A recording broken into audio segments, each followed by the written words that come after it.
Bharat scout एवं guide के पदेन अध्यक्ष कलेक्टर डॉक्टर सत्येंद्र सिंह, जिला आयुक्त आलोक जैन एवं जिला कमीशन जिला शिक्षा अधिकारी के निर्देशन और मार्गदर्शन में भारत स्काउट एवं गाइड जिला संघ गुना के वार्षिक कैलेंडर के अनुसार विकास खंड स्तरीय द्वितीय सोपान जांच शिविर का आयोजन चांचोड़ा विकास खंड के तपोभूमि ग्राम टेकरी बीनागंज में आयोजित किया गया, जिसका शुभारंभ परम पूज्य गुरुदेव अभिराम दास जी एवं प्राचार्य मिथिलेश रावत ने की। शिविर का संचालन कुलदीप अहिरवार, प्रणाली ALT धीरेन्द्र कुमार, अफसर अल प्रिया, शाकिवार भावना भार्गव, क्वार्टर मास्टर सगर सिंह कटारिया द्वारा किया गया। द्वितीय सोपान जांच शिविर में स्काउट आंदोलन, नियम, प्रतिज्ञा, ध्वज, शिष्टाचार, हाई खोज के सिंह, पायनियरिंग, प्राथमिक चिकित्सा आदि पाठ्यक्रम को पूर्ण कराया गया। शिविर के ग्रांड फायर के मुख्य अतिथि राव मालवीय SDM चांचोड़ा और अध्यक्षता नीता बहन प्रदीप रघुवंशी ने की। इस अवसर पर जिला सचिव प्रताप नारायण मिश्र उपस्थित रहे। आभार प्राचार्य मिथिलेश रावत द्वारा व्यक्त किया गया। बड़ा पवित्र दिन है। हम सब श्री स्वामी रामानंद विद्या संकुल में एक साथ उपस्थित हैं। स्वामी रामानंद विद्या संकुल आचार्य श्री भगवान श्री स्वामी रामानंद आचार्य जी की विचारधारा को सार्थक करने के लिए स्थापित हुआ। जगत गुरु श्री स्वामी जी की विचारधारा थी, समाज में नहीं दरिद्र को दुखी न दीना, कोई दरिद्र ना रहे, कोई दुखी ना रहे, कोई दीन ना रहे, सब नर करहीं परस्पर प्रीति, सब प्रेम और सौहार्द के भाव से समुन्नत बने। इस विचारधारा को लेकर इस विद्या संकुल का स्थापन हुआ और आज के दिन विद्या संकुल के छात्र छात्राओं के साथ अन्य विद्यालयों से पधारे स्काउट का जो आज कैंप का प्रथम दिवस और प्रारंभ हो रहा है, उसमें अन्य छात्र और छात्राएं भाग ले रहे हैं। विद्या अर्जित करके समाज के बीच में हमको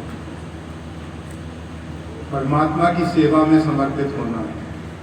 ये सारा सृष्टि जो है परमात्मा का आदि भौतिक शरीर है। परमात्मा सूक्ष्म रूप से आत्मा के रूप में इसमें छिपा हुआ है।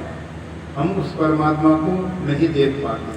जिस प्रकार से प्रत्येक व्यक्ति के अंदर उसकी आत्मा अदृश्य है, अशरीरी है, परंतु प्रकट शरीर के अंदर है और शरीर उसी के माध्यम से संचालित होता है। इसी प्रकार से ये सार्वभौम अस्तित्व जो है परमात्मा का आदि भौतिक शरीर है। हमको इस आदि भौतिक परमात्मा के स्वरूप की सेवा में अपने आप को समर्पित करना है। परमात्मा ने सभी को कुछ न कुछ विशेष योग्यताएं, क्षमताएं देकर भेजा है। कोई भी ऐसा व्यक्ति नहीं है जिसको किसी विशेष प्रकार की क्षमता अथवा योग्यता न हो। सब में भिन्न भिन्न प्रकार की योग्यताएं हैं, क्षमताएं हैं। जैसे शरीर के भिन्न भिन्न अंगों में भिन्न भिन्न प्रकार के कार्य करने की क्षमता और योग्यता होती है। इसी प्रकार से सृष्टि में सभी के अंदर भिन्न भिन्न प्रकार की क्षमता और योग्यता परमात्मा ने दी है। हम उन क्षमता और योग्यता का उपयोग उस परमात्मा की सेवा में, आप देखते हैं इस शरीर को आप जब देखते हैं तो शरीर का जो अंग है वो शरीर की सेवा में समर्पित है। अगर वो निष्क्रिय हो जाता है, सेवा से अपने आप को वंचित कर लेता है, सेवा से अपने आप को दूर कर लेता है, ऐसी परिस्थिति में वो रुग्ण हो जाता है। शरीर का कोई भी अंग रुग्ण क्यों होता है? क्योंकि वो शरीर की सम्यक सेवा से अपने आप को अलग किया है। अगर उस अंग को शरीर से अलग कर दिया जाए तो वो निर्जीव हो जाता है। इसी प्रकार से जो भी सृष्टि में जीव हैं वो अगर परमात्मा की सेवा से अपने आप को वंचित रखते हैं अथवा उसमें आलस प्रमाद लाते हैं, तो उसका विपरीत परिणाम आता है। वो परिणाम ये होता है कि वो स्वयं अपने आप में रुग्ण हो जाते हैं, अस्वस्थ हो जाते हैं। और रुग्ण मानसिकता जो है, जिसके आज विपरीत परिणाम आप पूरे विश्व में देख रहे हैं, आतंकवाद इत्यादि जो है, ये सब रुग्णता का ही परिणाम है। अगर सबको समुचित सम्यक प्रकार की जो सेवा का अवसर मिलता अथवा उनको सेवा से पूर्व सही मार्गदर्शन मिलता, सही दिशा मिलती, सही शिक्षा मिलती, तो शायद वो उस धारा में नहीं बह पाते। सभी विद्यालयों का और विद्यालयों के अंदर रहने वाले स्टाफ अर्थात जो भी वहाँ के प्राचार्य, आचार्य, अन्य अध्यापक इत्यादि हैं, उन सबका एक दायित्व हो जाता है कि बच्चों को ऐसे संस्कार दें, ऐसी शिक्षा दें।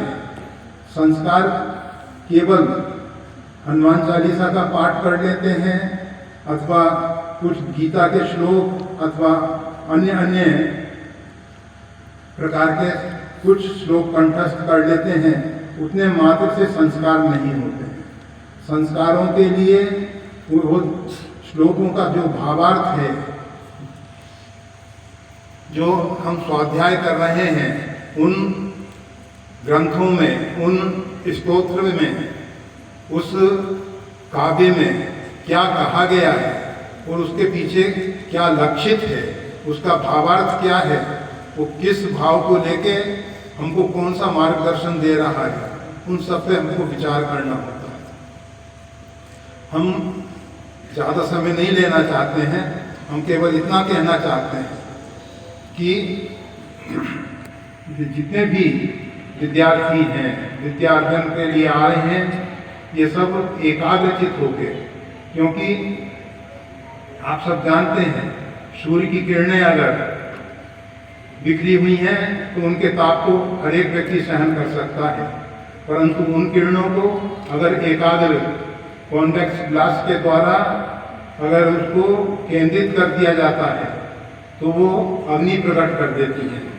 इसी प्रकार से हमारा बिखरा हुआ मन जो नाना प्रकार की शाखा प्रतिशाखाओं में भटक रहा है, उससे हम चाहें कि कोई भी सही कार्य कर सकें तो वो संभव नहीं है। सही कार्य करने के लिए चित्त वृत्ति का एकाग्र होना परम आवश्यक है। हमारे यहाँ जो भारतीय योग दर्शन है, उसके माध्यम से